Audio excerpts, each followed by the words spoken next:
47 We all years. know that Scott Jennings is more than happy to defend a war with a country that starts with the letters IRA that we are currently failing, that is going to put us trillions and trillions of dollars more in debt. I was only a few years old while you were in the administration defending prior endless wars. Now this war is failing. 8 weeks is endless to you? Okay, you said it was going to be 4 to 6 weeks. You have the attention span of a gnat? Homie, I debated you on TV 4 to 6 weeks ago, and you said we were weeks away from it. Now you're making condescending remarks because you can't defend the fact that this war is not going your way. Wait, one more time. Not going Name one political concession. Name one political concession. Honestly, I'm not going to have this guy's everybody, in my face. everybody. Ladies and gentlemen, this debate takes a dramatic turn, and as the conversation unfolds, the tension becomes impossible to ignore.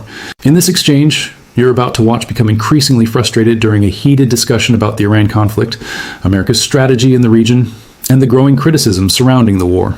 As the discussion continues, the atmosphere becomes more confrontational, and the exchange with Adam Mockler grows noticeably more intense in front of the cameras.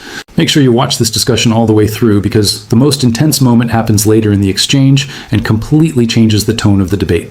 After the clip finishes, I'll come back and give you my full thoughts on everything that was said. Don't forget to subscribe, like the video, share it around, and comment where you're watching from. Let's get into it. Good evening, I'm Abby Phillip in New York. Tonight, a new question. Just how popular is this war with Iran? President Trump says that the war with Iran could take days at first if he wanted to, but then he said it would be weeks. And now he says that now that it's carried into its third month, despite higher gas prices at home and plummeting polls at home as well, Pete Hegseth is saying that America is right behind the president. When I talk to Americans, and especially when I talk to the troops, they are grateful for a president who has the courage to take on this threat after 47 years of what Iran has done, targeting and killing Americans. What I'm concerned about is we are not safer, and I would just like to know why you have not sought the support of the American people, and 3 out of 5 Americans are against this war today.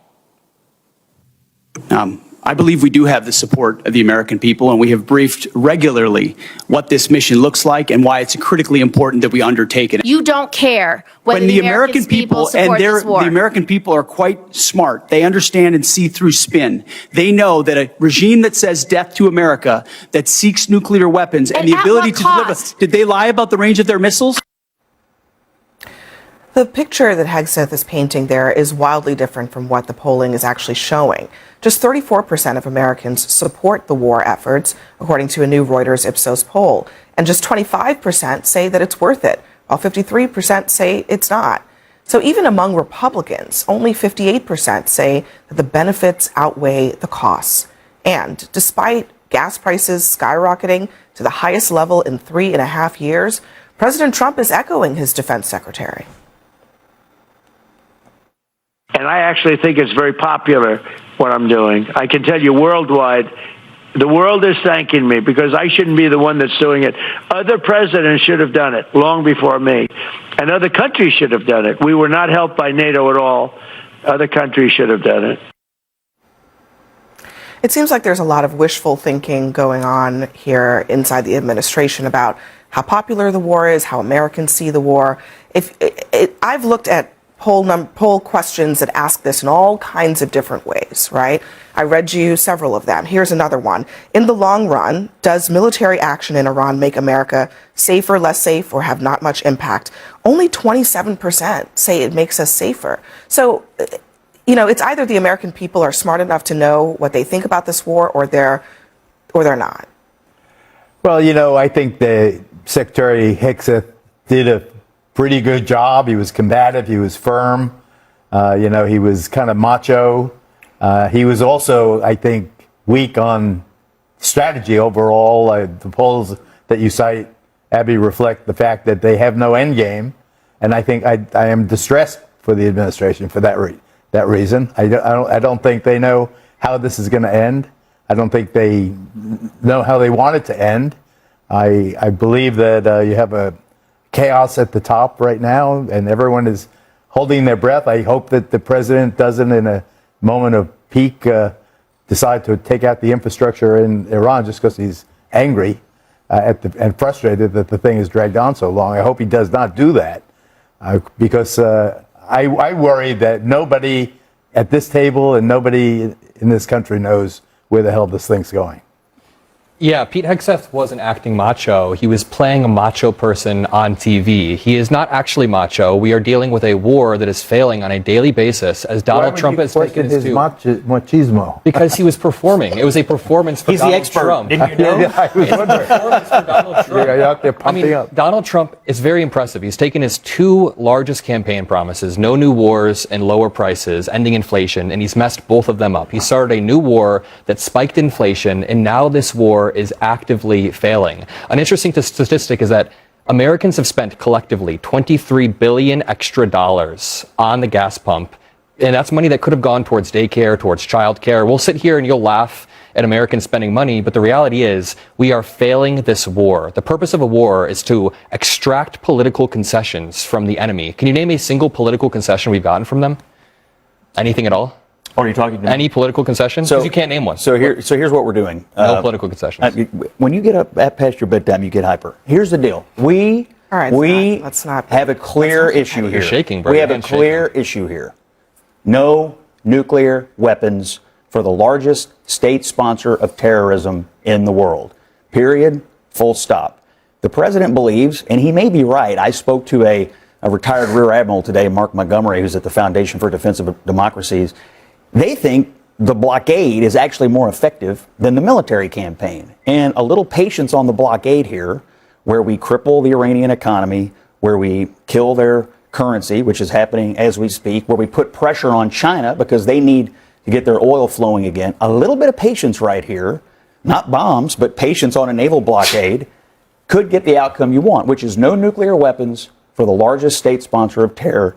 You've been saying this for 8 weeks, and we are now past the 4 to 6 week deadline. Where is the enriched uranium right now?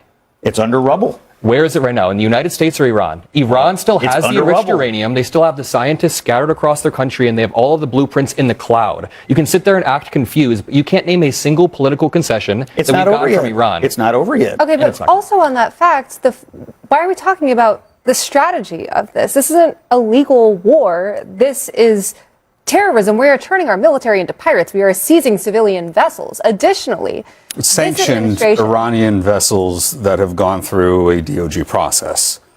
We are. You call piracy in if words don't have any meaning, but we have sanctions against these vessels, and the EU has sanctions against these vessels. In some cases, the UN has sanctions. But one of the most egregious aspects of this is the white Christian nationalist twist that Pete Hegseth has added onto this, saying that this conflict that we started, that we have sacrificed our own service members for, is ordained by God. Is bombing a school full of schoolgirls ordained by God? Is our prices going up and us not being able to afford an ambulance, we call an Uber instead? Is that ordained by God? In 1983, I was in Beirut when the Marine Corps barracks was blown up by a suicide bomber sponsored by the Iranians. It's not 1983, 230 Marines died. That's awful. That's terrible. But that is not. It's they not also 1983. took out a couple of dozen at the U.S. Embassy. Geraldo, we murdered an entire school of children. You can't make two of them. You can't make them, suddenly a victim. Okay, the real question is, what have we gotten? I actually think the school children are victims. I think the civilians that are dead are so victims. Are the Marines. Yeah, I do. But hold on. I do think.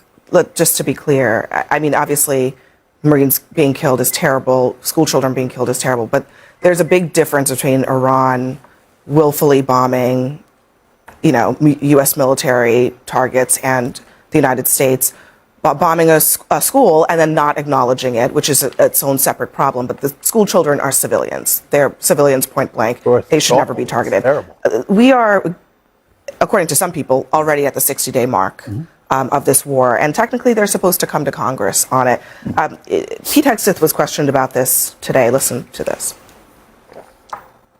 The War Powers Resolution specifies that a war initiated by a president without congressional approval must be concluded within 60 days. Ultimately, I would defer to the White House and White House counsel on that. However, we are in a ceasefire right now, which our understanding means the 60-day clock pauses or stops in a ceasefire. You're not in. Yeah. It's our understanding, just so you know. Okay, well, I do not believe the statute would support that. I mean, That was essentially how the Obama administration interpreted the statute. And Republicans disagreed with it at the time. 100%. I think it would be cleaner. So just to be clear, yeah. It'd be a good act of constitutional hygiene, and it's not you need to conclude within 60 days. You need to conclude or have authorization from Congress within 60 days. Exactly. So they could come to Congress and get authorization. Why not? Or they could challenge the statute, which, as somebody who has either sponsored legislation to repeal or reform every extant authorization for the use of military force and to reform war powers more broadly, I also have to confess the War Powers Act of 1974, the constitutional underpinnings of that are shaky. It may not hold up. Maybe so, but it's the law of the land, and it has not been. Congress has the power of the purse, and this is the reality: is that if Congress continues to authorize the Department of War, if they continue to pass the National Defense Appropriations Act, they continue to do that. That will They're not going to shoot down the Defense Act on the basis of a war that Donald Trump is starting. Why would he shoot down all of our defense? The National Defense Act. The National Defense Act comes up once a year. I think it's probably this year. It's usually toward the end of the year. They also are requesting a supplemental. Right. They're requesting a supplemental, but they haven't actually done that fully yet. And I do think it raises the question, do they just get to pause this thing whenever they feel like it, even though there is an active blockade? And a blockade involves the U.S. military threatening with force that if any act of war. Yeah, it is considered an act of war. So how does that not count? I think that interpretation, however, is subject to reasonable acceptance interpretation. If indeed there is a ceasefire, don't you want to encourage the ceasefire? Don't you want to encourage this peace? Yeah, but there's also a naval blockade, which is by definition not a ceasefire. But also, we're talking legalities when it comes to war powers and all this. This is bird law, right? It is not governed by reason. You know, you can't give. No, it's always sunny Philadelphia fans here. Come on, can I just take it back? Wait. What do you mean by bird law? I mean, when we try to apply like normal rhetoric, normal logic, normal dictionary definitions, as we do in a democracy. Like we're not Iran. We don't get to just ignore the law. The international legal repercussions, right? If we're talking about that, what international legal repercussions? This is a war of aggression. What is international law? Who's enforcing international law? Who is the aggressor here? Us. We are the aggressor. We launched this war. Yes. Okay. Just because Iran exists. Did all of U.S. history exist before the last 8 weeks to you, or just? It started on February 28th. Listen, we all know. I mean, honestly, they have been at war with us for 47 years. We all know that Scott Jennings is more than happy to defend a war with a country that starts with the letters IRA that we are currently failing, that is going to put us trillions and trillions of dollars more in debt. I was only a few years old while you were in the administration defending prior endless wars. Now this war is failing. 8 weeks is endless to you? Okay, you said it was going to be 4 to 6 weeks. You have the attention span of a gnat? Homie, I debated you on TV 4 to 6 weeks ago, and you said we were weeks away from it. Now you're making condescending remarks because you can't defend the fact that this war is not going your way. Wait, one more time. Not going Name one political concession. Name one political concession. Whoa. Honestly, I'm not going to have this guy's Everybody, hang tight. Honestly. Okay. No, everybody, calm down. Okay. We're having a debate.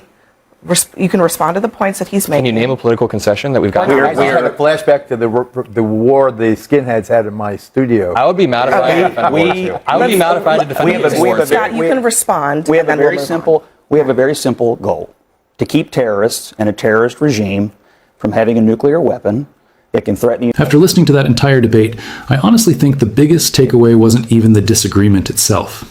It was how differently both people responded once the conversation became more challenging. Adam Mockler kept bringing the discussion back to questions surrounding the Iran conflict, the economic impact on Americans, the lack of visible progress, and the gap between what was promised politically and what people are now experiencing in reality. And as those topics continued to come up, you could see becoming increasingly frustrated throughout the discussion. That's why moments like this tend to stay with viewers long after the segment ends. When someone is known for being a strong political commentator, audiences expect them to remain calm and composed even during difficult conversations. But as this debate became more intense, attention gradually shifted away from the policy discussion itself and toward the tension building between the guests on screen. By the end, many viewers were probably paying just as much attention to the reactions and interruptions as they were to the arguments being presented. I also think this exchange reflected a larger concern many people have about how the Iran conflict is being discussed publicly. The messaging often feels inconsistent depending on the moment. At one stage, there is confidence about the strategy. Then later, the timeline changes, and then expectations seem to shift again. Meanwhile, many Americans are still dealing with rising costs and economic uncertainty at home, which naturally causes more people to question what the long-term plan actually looks like. At the end of the day, Meaningful debates are supposed to rely on clear arguments, evidence, and the ability to handle pressure professionally. Once emotions begin taking over the conversation, the focus can quickly move away from the actual issues being discussed. But those are my thoughts on the exchange.